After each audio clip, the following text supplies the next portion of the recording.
We're now going to work on the cuffs of these pants. You're going to take one of the two rectangular pieces that are left, and the long side is the side that goes around the calf, and the shorter side is the side that goes, that'll match up and complete the rest of the inseam. So we're essentially going to make a little tube that's going to look like this. So I'm going to match up the two short sides together, and I'm going to pin them the same as I've pinned the everything else, just to pin it for sewing. Now, if you're somebody who is a little concerned about this being maybe too big or too baggy, if you'd like to have a tighter cuff, before you sew it is the time to actually try that on your calf and make sure that fits. But instead of pinning the way I would pin for sewing, I'm actually going to pin straight so that the pins are parallel to the edge. I call this sewing with the pins, and I'll show you what I mean here. So as you can see, the pins are now the other direction, so that you can slip this onto your calf and see if you like it. Okay, so if you try this on, slip this on your calf, and you're like, gosh, I would like this to be not quite so baggy, you can pull these pins in. Hopefully you can see this, in order to do that, to make it a tighter fitting cuff for your pants. It's really just a matter of what you like. So I've gone ahead and done that. The one thing you'll notice that I haven't really brought it all the way so it's super tight up against my calf, because remember, I still have to get my foot out of it. So you need to leave enough space that you can pull it off your foot when you're done.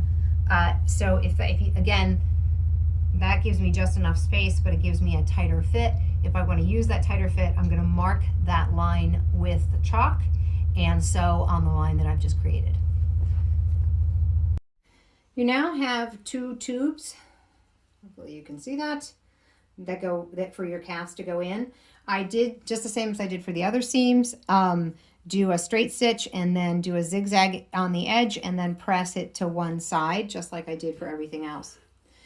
I'm actually going to go ahead and hem the pants at this point. It's easier to hem right now than it is to hem once you've got all that big bulky material.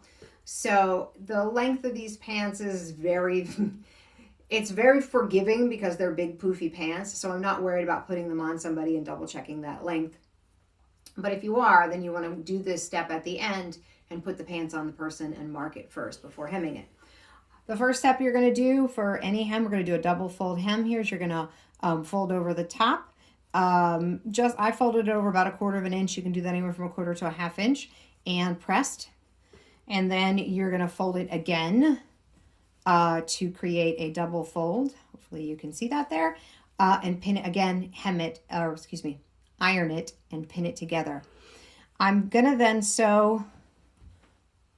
You can do this a couple of different ways. There's a number of different ways to do hems. And there is actually in the tips section a couple of videos that I recommend watching on different types of hems. I'm going to use my blind hemming foot. It's actually a machine foot that creates a blind hem. It's what modern clothes are sewn with. I just find them to be more durable, and quite frankly, my hand sewing is terrible. But there is also in the tips section, again, some videos that show a number of hand sewing techniques that you can use on this, but you can also just sew a straight stitch right, just like you did for the casing, right on the edge there, and that will be perfectly acceptable as well. It's really kind of up to you as to what you would like to do to hem your pants. We're now going to attach the cuffs to the pants, and I want to make sure that my pants portion, so this portion right here, is inside out, but my cuff portion is right side out.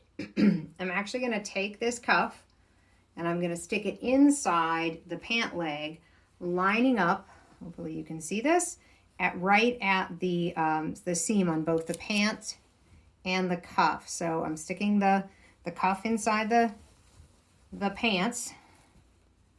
It's a little tricky to do while still trying to show it to you.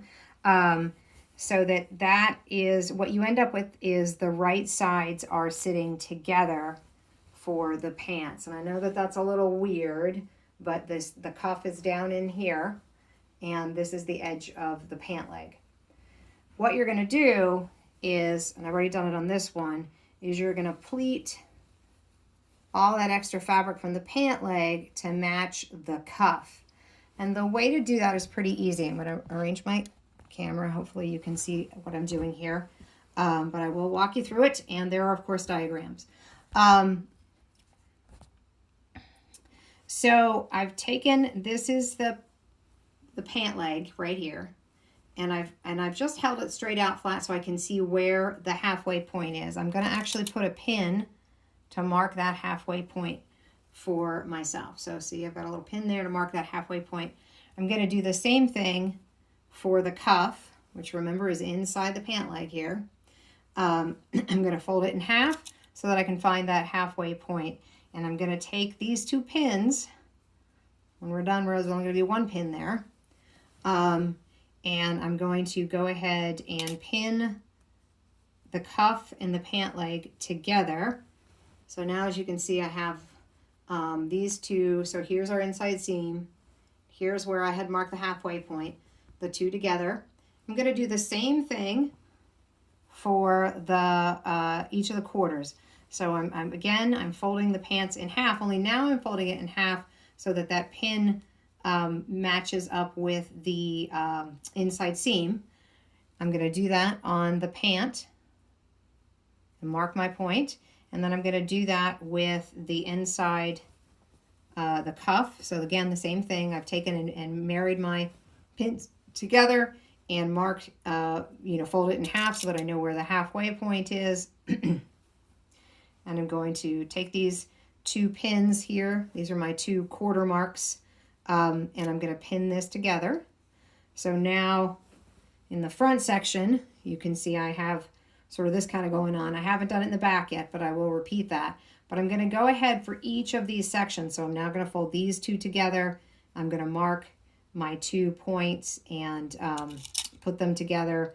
And I'm going to just, in between each pin, all I'm doing is marking it at about, or putting a pin at about the halfway part to just pleat in the extra fabric. So as you can see here, I've got, this is 1/4 of the pant leg done. I'm going to do that for each of the 4 quarters until I end up with something that looks about like this. You don't have to worry too much about them being super even. You can adjust or move a little, the pins a little bit if you're worried about it being, but again, these are big poofy sort of pants. So it doesn't really matter if these pleats are perfect. That's not your goal. So I have pinned together both cuffs and for both pant legs here. I'm going to go over to my machine and I'm going to sew again on a 1/2 inch. And what's going to happen is naturally as I sew and as I hit each of these pins, this is one of those times where I'll actually leave the pin, you'll see that it'll just make, in the excess fabric will fold over and make tiny little pleats the whole way around the cuff. I did actually remove the bigger portion of my sewing machine. Most sewing machines have this capability, and that gives you kind of this small arm feature. And it is specifically for sewing sleeves and cuffs and things like that. And what it enables you to do is sort of slide your fabric right up around that portion of the sewing machine, and it just makes it a little easier. If you don't have that, if you have an older sewing machine that doesn't have that, no worries. You're just going to have to be careful to make sure that you don't sew sew your whole cuff sort of together. And what I'm going to show you right now, and let's actually get it over to my 1/2 inch seam allowance, is again, I'm just leaving the pins in because that'll create the cuffs, these even pleats the whole way around. So you can see that as I'm sewing, the fabric has a tendency to just fold over. And you can also see that my pleats are not all even here, right? They're kind of, some of them are a little bigger than other ones. It really doesn't matter. It's not going to make a difference in your pants because of this particular style of pant is just really kind of poofy and unfitted and kind of and large.